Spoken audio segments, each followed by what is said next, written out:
Well, hello, and welcome back to Fair Life with Andrew McKee. It's Monday again, and hopefully I have everything working now. So now I'm going to actually check things because it's been a process the last few weeks to try to get everything back up to, well, to par. And yay, look, the, okay, it's coming up, but it looks like it's not centered on the bottom of the screen now. Okay, well, we'll call it progress. I'll still take it. I'll still take it. It's small steps. So I just need to center it. But at least it seems to be working. So hello, everyone. Kurt and Kevin and Kathy and Dan and Jan and Chris. And Chris is having trouble. He's not seeing something, maybe? I don't know. But yeah. Let's see. Yeah, everybody seems to be good. And you can tell I'm trying a different color background. I'm doing the whole RGB thing in the background. Red, green, and blue. I've never tried that before, believe it or not. Maybe there's a reason why I shouldn't have, but we'll see. I'll check it later after the show. Just thought I'd try something different with colors. Okay, good. Chris does have both now, so everything's coming in. Yeah, I think we're in good shape. At least I hope so. I think everything's working okay. But yeah, I think we've got things working pretty smooth now. It's taken some. It's been a process. It really has.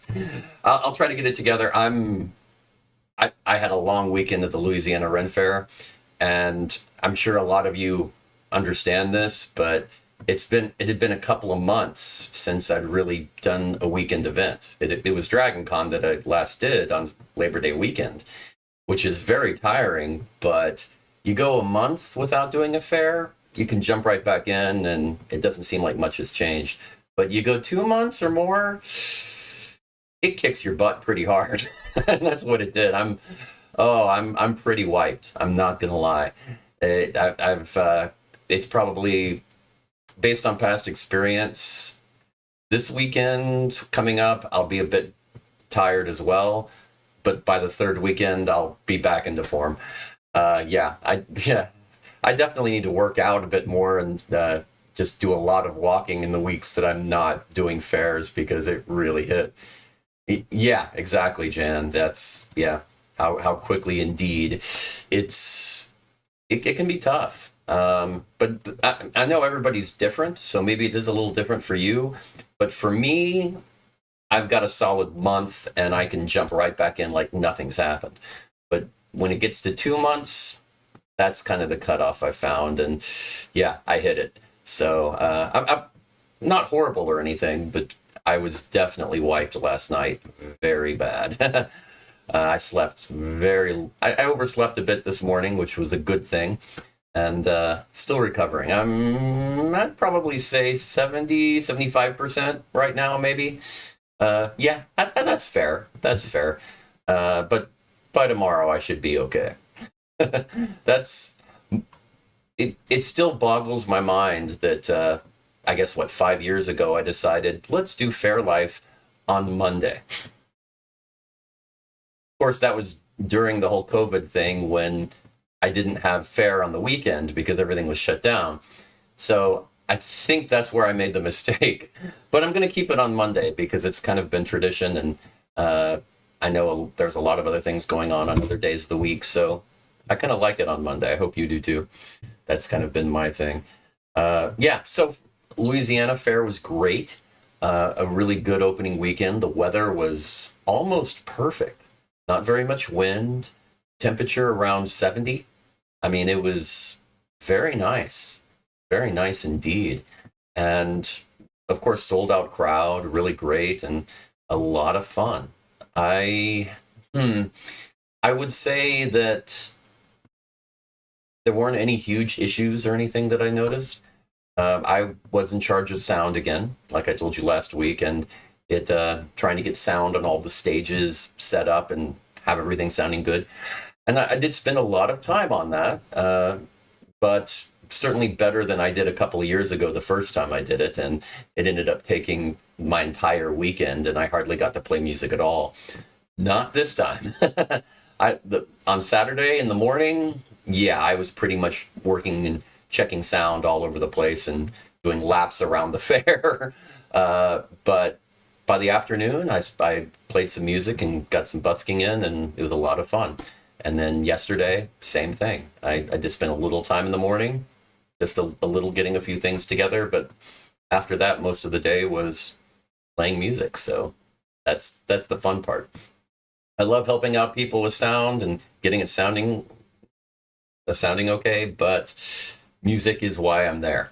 And I think we got everything going well. Even the jousters were happy, and they're pretty finicky with sound and wanting to have a huge presentation, but they were happy with it, and the stages around them were happy. And I think we've kind of got the sound at a good place and everything set up well. And there's still some tweaks to do this coming up weekend, and definitely some tweaks for next year. But in general, everything's pretty good. So always good to hear that.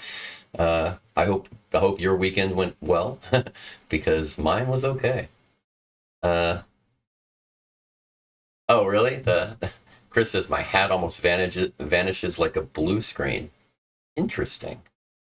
Huh. I don't see that at all on my screen at all. I mean, there's a little blue in the background, but it's an interesting point.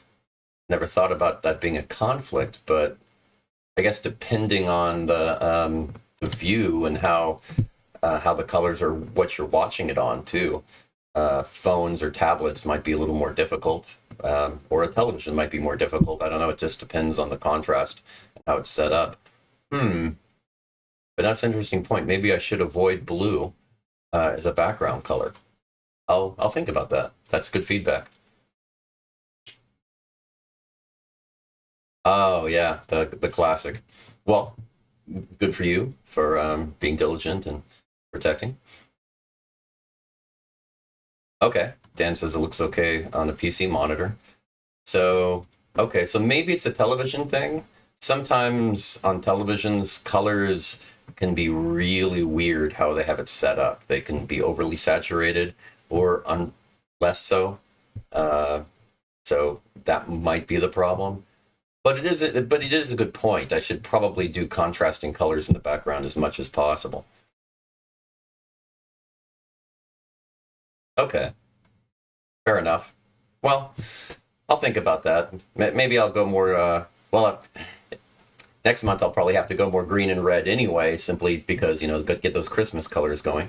Uh, yeah, I don't know. I'm still figuring out a good way to decorate the background on the road and when you're traveling.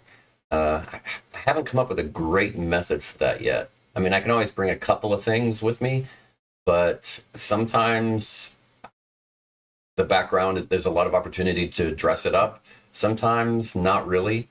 Of course, I know the background is a little superfluous. It's not that big of a deal, but a lot of little things equal a big thing. So I try. always, always a thing.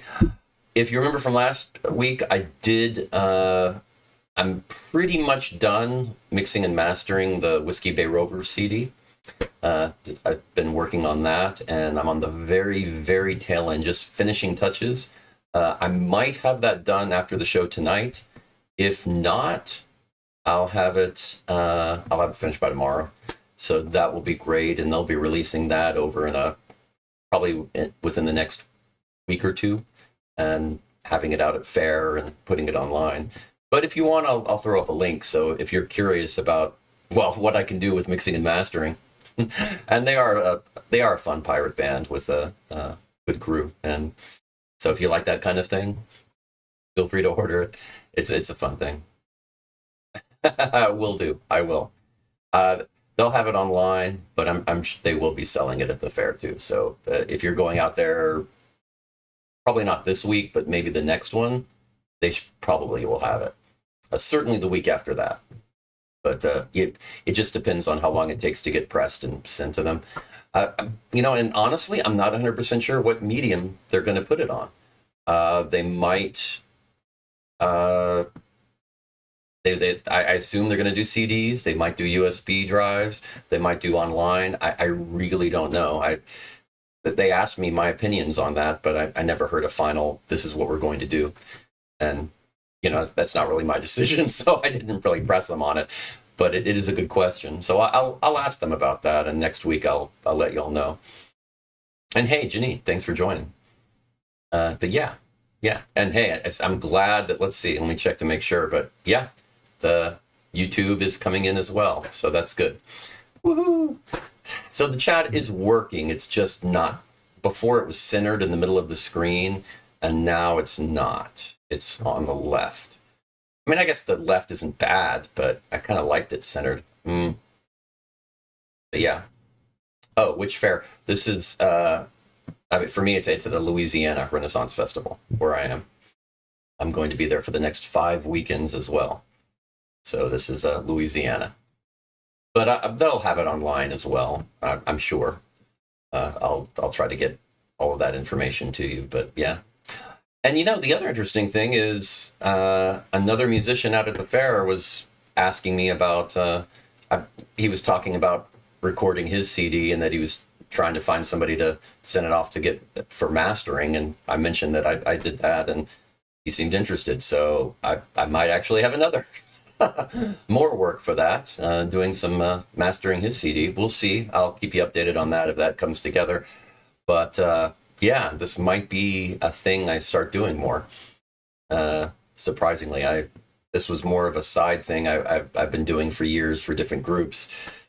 But yeah, now I certainly have the experience, and I definitely know Ren Fair groups. One of the big problems I've always found with the sound engineers is a lot of them come from a rock background of some kind.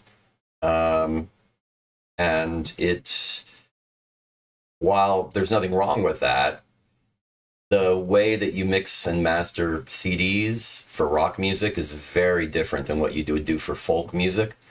Of course, there's no right or wrong. It's all taste. It just depends on how you want the CD to sound. And you could go that route, even with folk music. It's your call.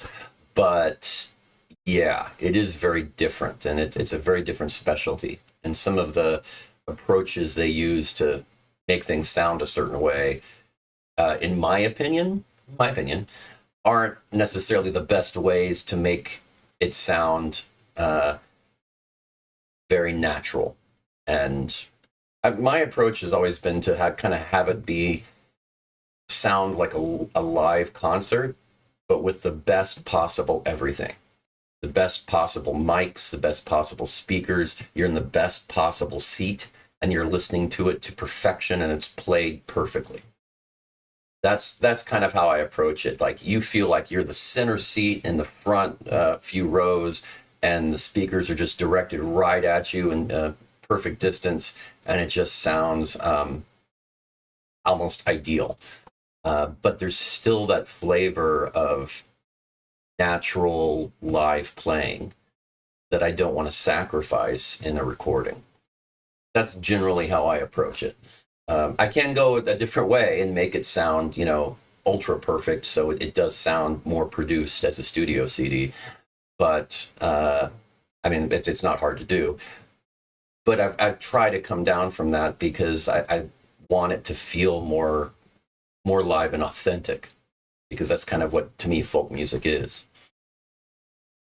Yeah, that's true. Not too loud, Jan. Yeah, that's the other thing. Rock music, they tend to overcompress it and boost the volume as much as possible. And I don't like that. I've learned a lot of tricks over the years to get a good overall volume without sacrificing some of the sound in the process. Yeah, you're not wrong. One of the things that sound engineers do at venues, and like I said, that a lot of them get their start with pop or rock music or whatever.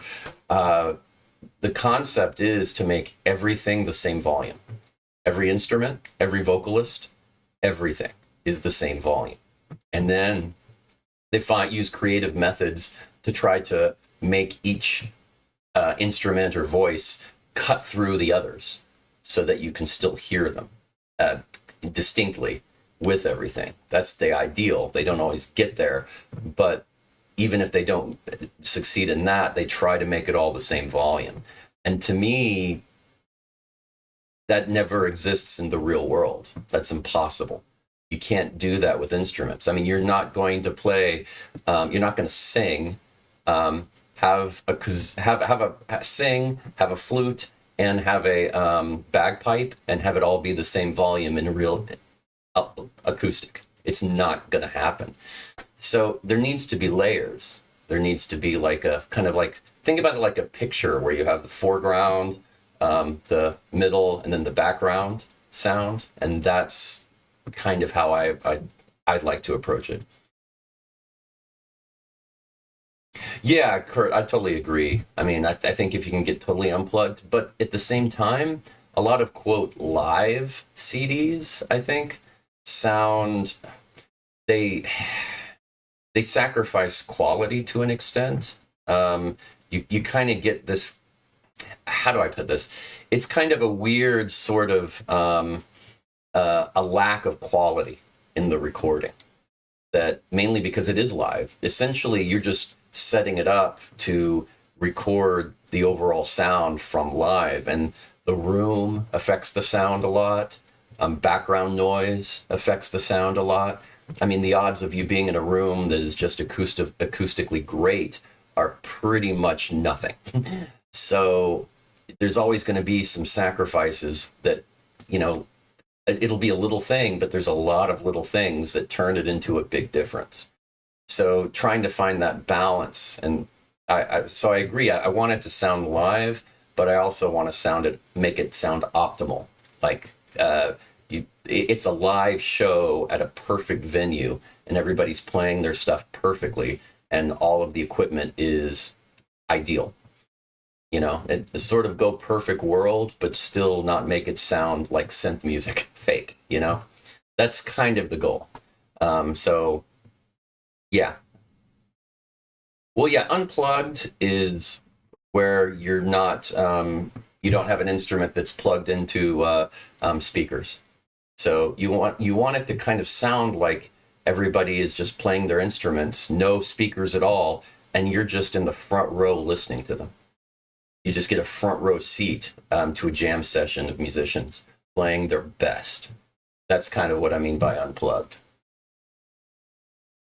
Yeah, just what Jan said.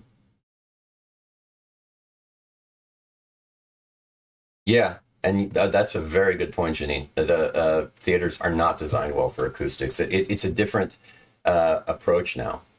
Some are, but it's different to be designed for amplification. I mean, they're designed for the acoustics of speakers, not for the acoustics of going, like we said, unplugged without amplification.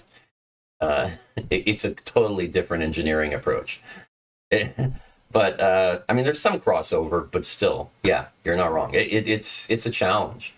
And that's one of the things I'm trying to do at the Louisiana Fair. I'm gradually working a few things to optimize. Like, for instance, at the Joust, if you go to the Joust, you might notice this.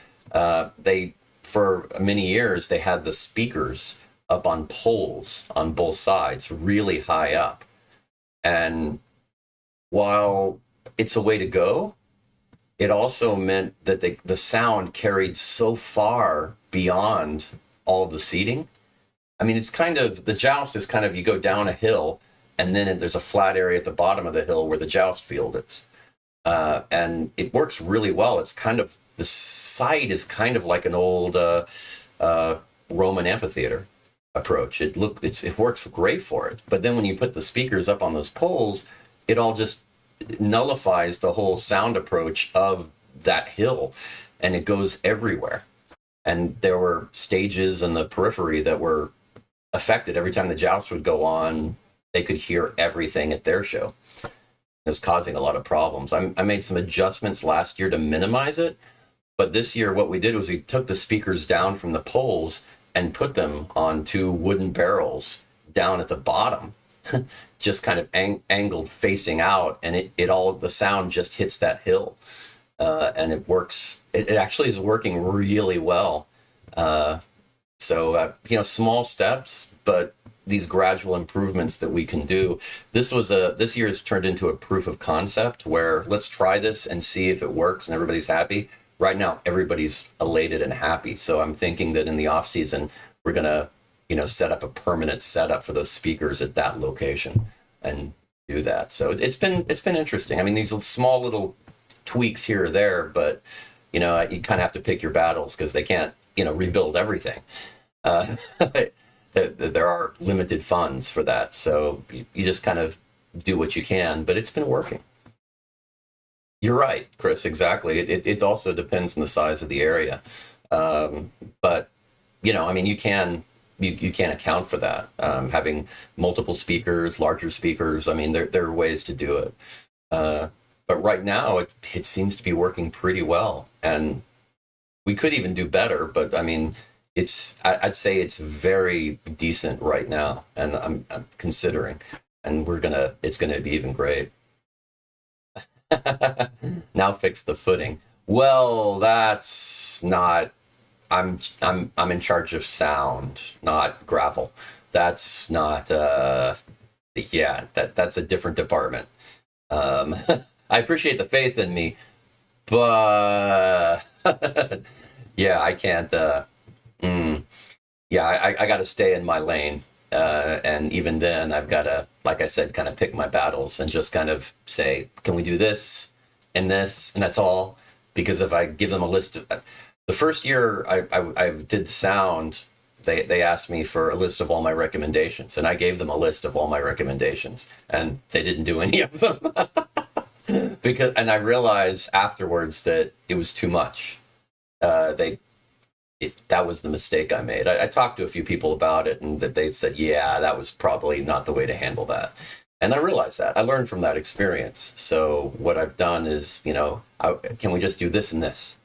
And then it'll get done. They'll concentrate on those two things. And the following year, can we do this and this? And that's kind of how I'm approaching it. So it's been an interesting learning experience in the process. How to handle that. And I'm not complaining because I get it. There's constantly tons of things going on and things that could be done and could be fixed, and a lot of different people saying, hey, we need this and we need that. And I'm just one voice, so I get it. But I realized how to do the best with what I can. Yeah. And yeah, you're right. That's kind of what I've been doing. I still have the list, and I'm just tweaking what I can. Interestingly, they did mention something for one of the stages, doing some mics on the stage that are permanent. One of the stage of the front gate, that was a suggestion, and because they have a new front gate section, and talking about doing that for when groups at an opening gate and a closing gate, they come out and play. They'll just have mics already there that will just get the sound, and they don't have to be specifically mic'd. So that was something I'd mentioned on my list 2 years ago, and I don't know. I'm not saying they got it from that specifically, but it might have it might have created the thought a little bit. So you never know. You never know. So we'll see. But no, it's been an interesting experience, and I think I've gotten a lot done, so I'm happy about that. And oh gosh, it's already set. And I said I wasn't gonna. I wasn't gonna keep talking about this, and next thing you know, all this time goes by.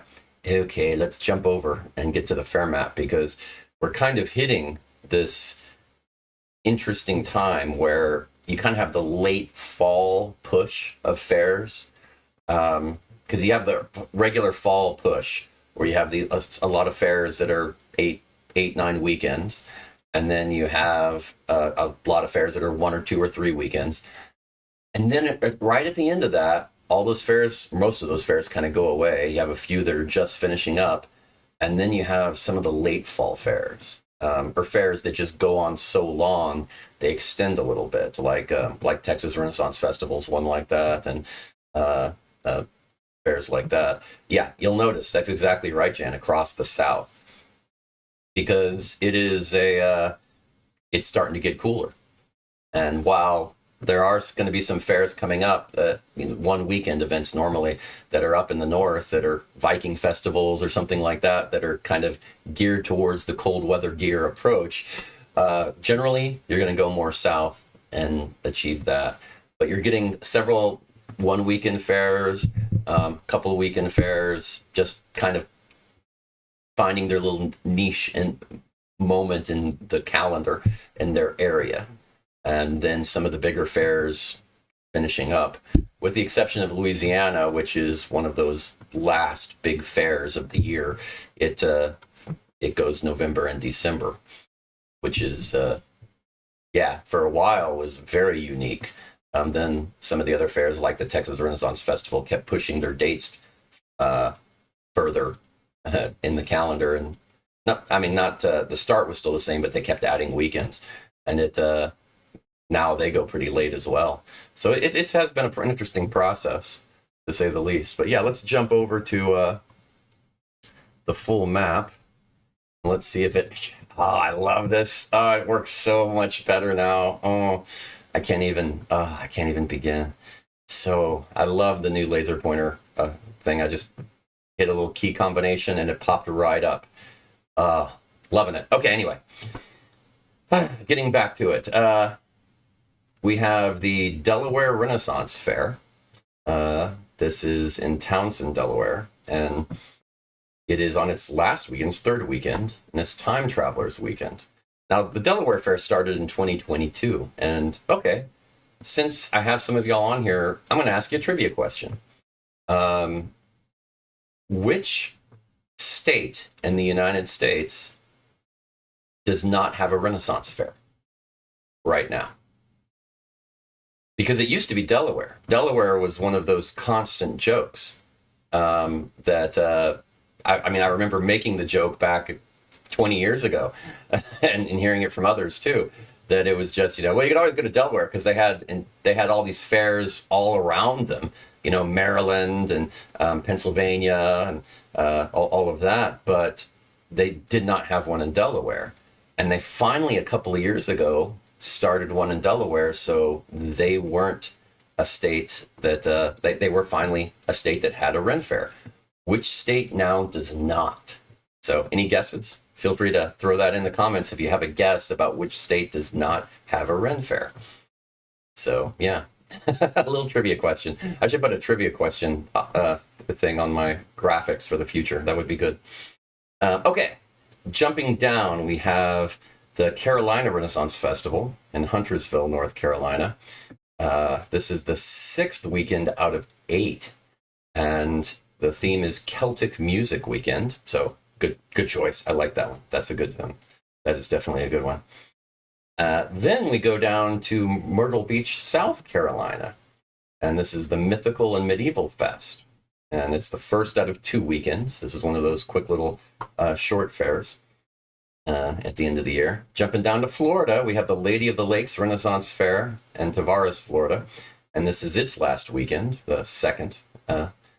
And then going down to Sarasota, the Sarasota Medieval Fair in Miaka City, Florida. And it's the 2nd out of 5 weekends, the theme being Heroes and Villains. Then jumping over to Alabama, we have the Scottsboro Renaissance Fair in Scottsboro, Alabama. Now, this is 1 weekend only, just this weekend, and it started last year in 2024. So this is its 2nd year being open, but it's now we've got a few fairs in Alabama.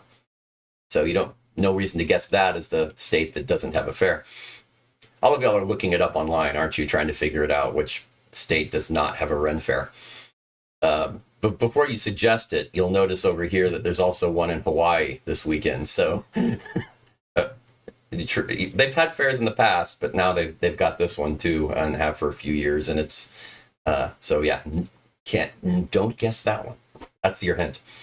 Then going over to Louisiana, we have the Louisiana Renaissance Festival in Hammond, Louisiana, and it'll be the 2nd out of 6 weekends. And this weekend, and I'm glad I did this show because I probably would not remember what the theme was at the fair I go to. I always say, I never think about that, but I should. It's Pirate Weekend. So I'm going to have to do something piratey, I guess. Then jumping over to Texas, we have the Scarborough's Hallow, and that is their fall Halloween themed festival that goes for 6 weekends, and this is the 5th out of 6. And I've heard some good things about it. I'm kind of waiting to see how, when it's all done, what people are saying, if it was a good idea to do 6 weekends like that, because they normally have their spring fair.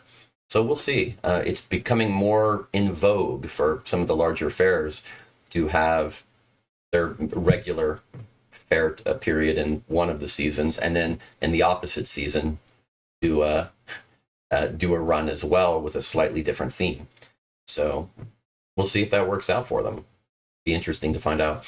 Then jumping down to the Texas Renaissance Festival, we have in Todd Mission, Texas, we have the 5th weekend out of 8, and their theme is also heroes and villains. So they still have a few more weekends to go, and yeah, they were one of the sort of a first generation fair that just is one of the largest in the country, easily. And if you've never been, definitely worth going.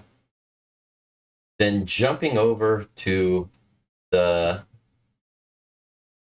New Mexico, we have the Renaissance Arts Fair in Las Cruces, New Mexico. Now, this is just the one weekend, and this is one of those fairs that's interesting in that, it's not a huge population center, but this fair has been around since the 70s, early 70s, and it's still just one weekend. It's kind of interesting. They do their weekend, it does well, and they have never had an interest in expanding it. It just there's some fairs that do that. And honestly, not a huge population area, so it wouldn't make as much sense to try to expand it too much. But yeah, it is an interesting way to go, and it's not alone in that.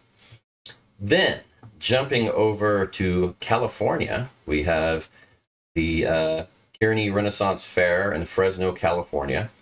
Also, just the one weekend. And then going down to Hawaii. I love being able to jump on Hawaii because it actually took me a while to create this map and put these graphics here, so I'm glad I get to do Hawaii now and then. The Honoka's Renaissance Fair in Honoka, Hawaii. I might be mispronouncing that. It's only one day on Saturday, but this is its fourth year. Fourth? Yeah, fourth year of being around. So still just doing it the one day. So that is interesting. So oh,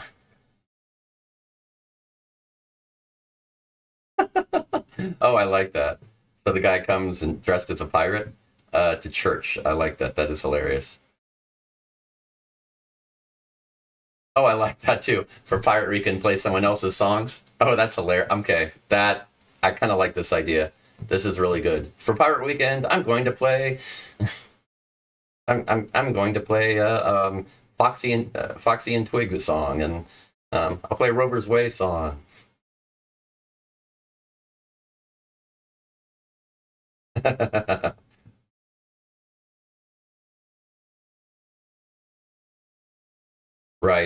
Right.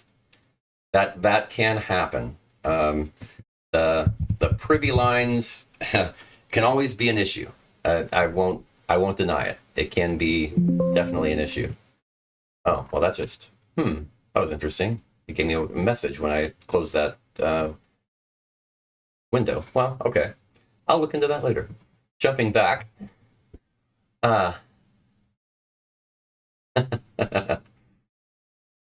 Oh, no, Jan's thinking about it now. She sometimes plays music at her church, I know. So just saying, Jan, might want to do a dress like a pirate thing.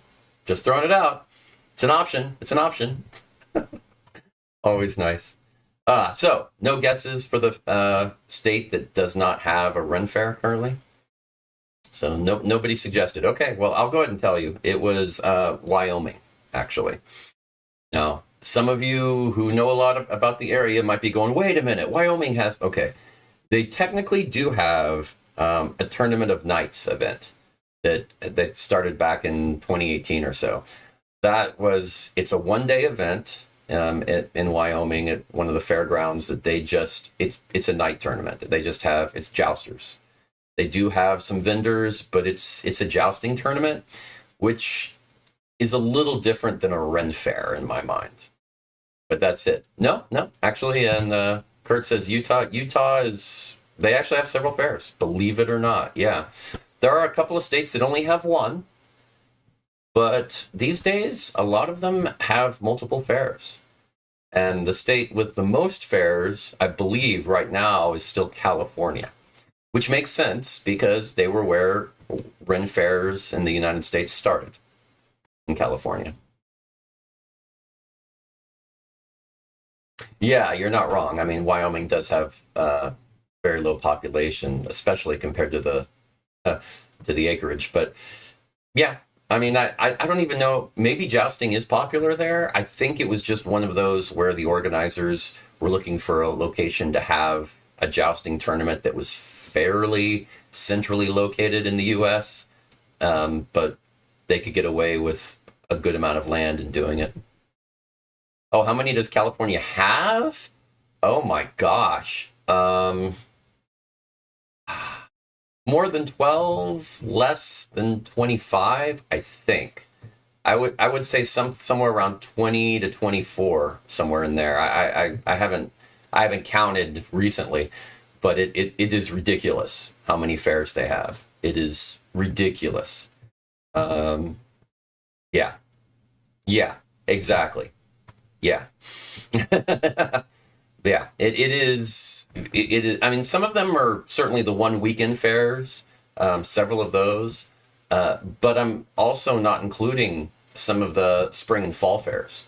Like there are several fairs in California they have their spring edition of the fair and the fall edition of the fair. No, I'm not even counting that. It's that I count those as one fair.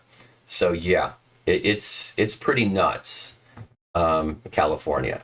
I don't know. I don't know why. I mean, certainly it's a very populous state, and they can do that, and they do love events. But for some reason, maybe because Ren Fair started there, it really it became very in vogue for a lot of small fairs to kind of crop up in California early on, back in the 60s and 70s. That could be part of it, and so it's become more of a tradition there. But yeah. Oh, okay. So the rodeo is popular in Wyoming, so the equestrian events. Yeah, that makes sense. I could see that. And if you're curious and you want to make a point about it and say, well, I would say a jousting tournament would be a Ren Fair and count, fair enough. I mean, I can see that argument. They don't really have much in the way of performers and music and some of the things that I think of as far as Ren Fairs. They do have some merchants that go out there and they have the joust. But uh, yeah, they don't have much else from what I understand, unless that's changed recently. So yeah, for now, it kind of seems like kind of a Ren Fair. I mean, a mini fair. And I generally don't include those. Um, yeah, I've spent a lot of time trying to figure out what I consider a Ren Fair and what I don't. Uh, but I think I've kind of got a decent grasp on it. So yeah, yes, the lists. Yeah, I'm well acquainted with that one, and you're right. There is a governing body for it. It is a big deal, and I'm not saying it's not. I don't mean to diminish the event, but I almost think it's unfair to them to just chalk it up to being a Ren Fair. I think it's a little different. Um, yeah, and that's true. There is a lot of separation. I mean, you do have. Uh, I will say one interesting tidbit. Most of the fairs are in the South, which probably doesn't surprise you. That's where a lot of the population is. But and there are certainly a decent number in the North. But I'd say about don't hold me on to this, but just from memory, about two-thirds or more, two-thirds to three-quarters are in the South, Southern California. But yeah, Yeah. It is a it is an interesting state for that. Yeah, yeah. That I'm not definitely not saying you should enjoy it. It is very good, and I have several friends that are involved with that, so I'm well acquainted. Yes, that's exactly right. I mean, I look at a joust as a part of a Ren Fair, but even that is not always the same. Not all jousts are created equal. I have seen some jousts that they resembled the WWE. I mean, including body slams. I mean, it was yeah, they were they were treating it just like a WWE event, and there wasn't much difference. It was a little freaky. I've seen jousts that took it very seriously, and they had scoreboards where they would have all of these different events for accuracy and um, uh, uh, going against each other, and all of these different elements, and crowning somebody the winner at the end of each day and at the end of the season in the joust. So there's a lot of different flavors to jousting. Yeah, maybe sporting event. I could see that. Um, oh, that's a funny thought. I don't want to. I don't want to diminish jousting because I don't want to even allude to the fact that, or not the fact, allude to the concept that it's not a sport, because I think it kind of is. Um, yeah, right. It is. There are differences. Some of it is very staged, and some of it isn't. I mean, some of them it's very formed and staged. Oh, I think I went out of focus there for a second when I moved. Let me see. There we go. But yeah, the some of them are like they're kind of they've got a framework. You don't know who's going to win the battle, but you know everything else is scripted. So that's kind of how they do it. Others, it's very scripted. Yeah, I got it. We're good. I noticed that. I think when I laughed and went down, it tried to autofocus. I thought I disabled autofocus, but I might have accidentally re-enabled it, so I'll check that. But that's okay. But yeah, anyway, it's already 7:42, so I should probably get out of here. But yes, I'm going to get some sleep tonight, I promise. And I will feel much more conscious tomorrow. And yeah, we'll get back to get back to Faire this weekend, and hopefully I'll have more things to talk about. I think it'll be a really good weekend. It's supposed to be a little warmer in Louisiana, so we shall see how that goes. Upper 70s kind of thing, and it'll probably be the last warm weekend we get, I would imagine. But I'm fine with that. At this point, if it's under 90, I'm pretty happy. I've dealt with so many of those types of weekends at fairs over the years. It's all relative. Yeah, I will definitely get a 7 reasons next week. I will have to limit how much I start thinking about things and talking about them. But yeah, have a great weekend and have a great week. Have a good time and have a fair life. I'll see you next week. Take care, everyone.